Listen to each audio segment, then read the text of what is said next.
कुछ टाइम से एफआईआई की नो पिछले 6 ट्रेडिंग सेशन में अच्छी खासी बाइंग इंडियन मार्केट में आ रही है। लेकिन क्या ये सस्टेन होगी, वो एक बड़ा क्वेश्चन है, क्योंकि कुछ फैक्टर्स ऐसे आ रहे हैं जिससे वापिस ये एफआई आउटफ्लो होगा। जैसे फ्राइडे एक अच्छा खासा एफआई आउटफ्लो हुआ था, उसका एक वन ऑफ द रीजन है ना कि वहां यूएस में वापिस इन्फ्लेशन ऊपर जा रहा है। और इन्फ्लेशन के वजह से क्या होता है कि अगर 2.8% की आशा है कि अगर वो जाता है तो फेड रेट कट नहीं करेगा। अगर फेड रेट कट नहीं करता है तो लिक्विडिटी आएगी नहीं, लिक्विडिटी नहीं आती है तो वापस प्रॉब्लम ये होगी कि ओवरऑल यूएसडी वापस थोड़ा थोड़ा स्ट्रॉन्गर होते जाता है, तो वापस ये मनी फ्लो यूएस में जाने लगता है, तो वो एक प्रॉब्लम है।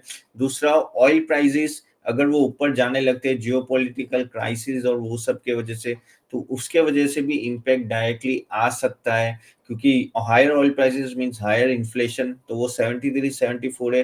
ट्रम्प 2 अप्रैल को क्या रेसिप्रोकल टैक्स के बारे में बोलेंगे, उससे भी काफी चीजें पता चलेगी, तो वो एक डर रहता है। दूसरा, कहते हैं ना कि एक तरह से इंडियन कॉर्पोरेट अर्निंग जो अभी सेकेंड वीक से अप्रैल में चालू होगी, क्या वो अर्निंग कैसे आएगी, क्योंकि at the end of the day आपका वैल्यूएशन प्योरली आपकी अर्निंग्स पे डिपेंडेंट होता है। अगर अर्निंग अच्छी नहीं आई तो वैल्यूएशन में प्रॉब्लम है। तो अगर सेकेंड वीक ऑफ अप्रैल से वापस अगर वैल्यूएशन में प्रॉब्लम आ गई क्योंकि अर्निंग्स अच्छी नहीं आएगी, तो वापस एफआई की सेलिंग होगी। हाँ, और एक पॉइंट आपको हमेशा ध्यान रखने की, चाइना किस तरह से जा रहा है।